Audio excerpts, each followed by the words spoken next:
Bismillahirrahmanirrahim. Assalamualaikum warahmatullahi wabarakatuh. Alhamdulillahirrahmanirrahim. Wassalatu wassalamu ala rasulillah wa alihi wa sahbihi wa malah amabad. Terima kasih Pak Arif. Yang saya hormati Bapak Kiai Haji Marsudi Suhud sebagai Wakil Ketua MUI. Kemudian Bapak Kiai Haji Sodikun sebagai Ketua MUI yang membidangi lembaga kami, yaitu Lembaga Pemulihan Lingkungan Hidup dan Sumber Daya Alam. Bapak Dr. Zainud Tauhid, Wakil Menteri Agama, kemudian Bapak Profesor Dr.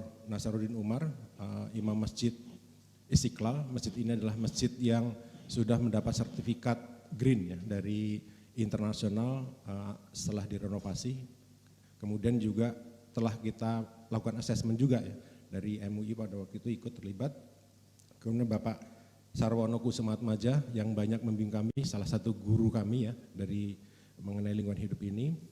Kemudian bapak-bapak dan ibu-ibu, para kiai, para ulama yang hadir pada pagi ini. Alhamdulillah kita juga ada dua masjid percontohan kita dari Masjid Raya Bintaro Jaya dan Baitul Makmur yang telah juga turut ya dari awal itu bagaimana sebagai pionir masjid ramah lingkungan termasuk Masjid Az-Zikro di Sentul.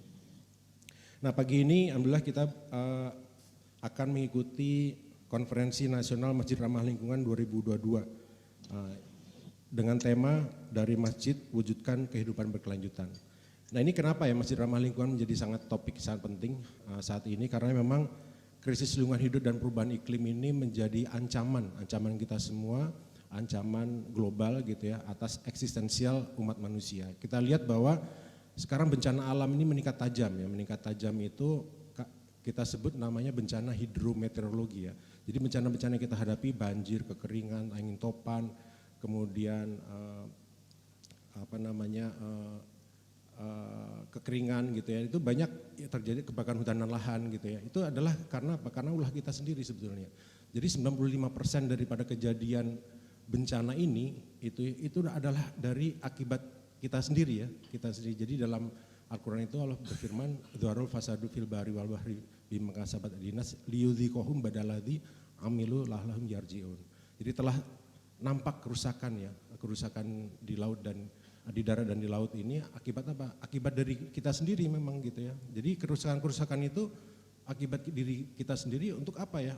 Allah telah memberikan kita bahwa kita harus bisa memperbaiki ini semua. Nah, ini bagaimana caranya? Nah caranya adalah kita perlu merubah semua, merubah cara hidup kita, merubah akhlak kita ya, lebih sempurna begitu ya. Nah salah satunya otomatis kita lakukan melalui masjid. Nah MUI telah mengeluarkan 6 fatwa setidaknya untuk terkait dengan masalah lingkungan hidup ini. Dan masjid adalah sebagai tempat untuk sosialisasi dan penerapan fatwa, karena fatwa itu cuma fatwa doang ya, kayak kertas saja gitu ya, nggak ada gunanya kalau kita tidak bisa terapkan pada masyarakat. Nah inilah peran daripada Masjid Ramah Lingkungan itu seperti itu. Nah sekarang dunia ini kita melihat terjadi krisis besar di Eropa itu ya, itu kalau kita lihat berita itu orang sudah kelaparan, jadi dia yang penting adalah heating dan eating, karena mendekati musim dingin ini mereka sudah kesulitan energi, mereka juga harga pangan itu meningkat tajam. Di Inggris itu inflasinya sebulan itu 10% gitu ya. Ke depan itu kita akan menghadapi hal yang sama prediksinya ya. Itu akan terjadi krisis ya. Nah kenapa terjadi krisis itu? Karena salah satunya adalah alam itu. Setelah pra-Covid ini, itu orang sudah menyadari bahwa ternyata itu kita harus menghargai alam ini. Karena bagi Islam, bumi atau alam itu tidak hanya fisik ya, tapi memiliki metafisik. Karena alam bumi ini adalah makhluk hidup seperti kita semua ya. Nah kita masih menghargai itu, bagaimana alam ini juga kita harus rawat ya. Kalau alam kita rawat, alam akan merawat kita. Nah disinilah letaknya peran masjid itu, kita perlu sama-sama ya. Ibaratnya ini kalau saya melihat nih, kita sudah, Allah ini meriset ya, meriset bumi ini ya, atas kehidupan kita, dan kita harus siap, kita jangan turut jatuh ya seperti nanti di Eropa pun di dunia lain itu, kita harus siap menghadapinya. Nah alam sebetulnya kalau bagi ekonomi ya, alam itu sebagai modal alam, karena seluruh kegiatan ekonomi kita, kehidupan kita tergantung pada alam gitu ya. Jadi contohnya apa? Contoh baju kita, makan kita, semuanya itu kita hanya bisa makan sesuatu yang tumbuh dari bumi. Nah kita juga akan menghadapi nanti krisis pangan begitu ya. Nah ini menjadi hal yang sangat pokok. Jadi sebetulnya masjid ramah lingkungan ini baru step pertama nih. Step ke depannya bagaimana masjid itu bisa berketahanan ya, bisa berkelanjutan. Dalam konteks menghadapi umat ya yang nanti ke depan ini menghadapi tantangan lebih besar, krisis ekonomi, krisis pangan dan krisis lingkungan, kesehatan. Nah inilah yang menjadi tantangan kita semua sebagai pegiat masjid, bagaimana kita bisa meningkatkan kapasitas kita melalui konferensi ini, meningkatkan jaringan kita ya, jaringan kita berjejaring gitu, karena kita tidak bisa selamat sendiri, karena sekarang ada masjid terutama di masjid-masjid di pantai utara Jawa itu banyak tenggelam. Satu masjid di Jakarta itu sudah tengah laut sekarang, bukan karena erosi, tapi karena tenggelam Jakarta ini. Gitu. Masjid Waladuna itu bisa dilihat di YouTube itu. Dan di utara Jawa ini banyak ya, di Pekalongan, di Semarang, di Surabaya begitu ya. Nah nanti semakin banyak lagi masjid di daerah lain gitu ya. Jadi nelayan dan siapa yang merasakan kerusakan lingkungan ini adalah nelayan dan petani begitu ya.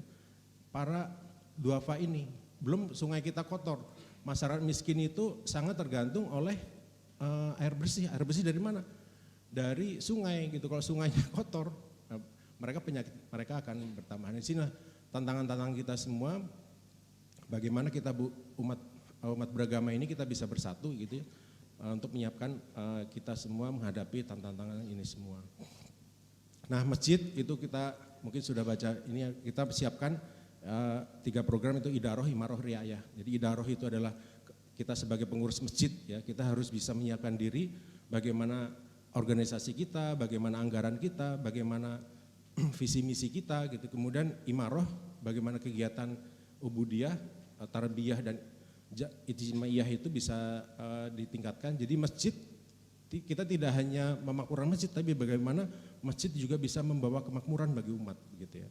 Kemudian yang ketiga adalah riayah. Riayah itu adalah bagaimana masjid sebagai benda wakaf itu kita rawat. Jadi kalau wakaf itu tidak hanya membuat megah-megahan masjid, tapi bagaimana masjid itu bisa berketahanan ini, menjadikan air bersih, sanitasinya bersih, masjid juga terkenal kotor, toiletnya begitu ya. Nah ini adalah satu akhlak juga gitu ya. Kemudian juga bagaimana masjid ini juga bisa memberikan dampak-dampak positif bagi masyarakat gitu. Nah itu mungkin dari saya, mudah-mudahan konferensi ini bisa memberi masukan yang banyak dan meningkatkan jaringan kita. Insya Allah tahun depan kita tadi seperti disampaikan Pak Arief, kita akan melakukan internasional dan masjid ramah lingkungan kita ini berbeda dengan negara lain ya kalau saya lihat itu. Kalau negara lain itu masjid ramah lingkungan itu lebih menekankan pada fisik bangunannya gitu. Tapi kalau MUI ini beda. MUI ini kita melakukan dakwah dua hal, itu dakwah bilisan, yaitu melalui sosialisasi dan penerapan fatwa kita dalam masjid.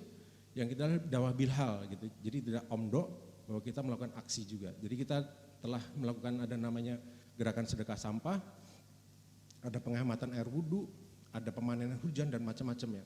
Kita sampai banyak macam-macam hal itu sampai ketahanan pangan itu masuk ke dalam program kita semua. Mungkin itu saja dari saya, demikian. Oh, satu lagi sebelumnya adalah saya diminta membuka dengan ini, dengan mengucapkan Bismillahirrahmanirrahim, saya buka konferensi nasional Masjid Ramah Lingkungan dengan tema dari Masjid Wujudkan Kehidupan Berkelanjutan. Demikian, wassalamualaikum warahmatullahi wabarakatuh.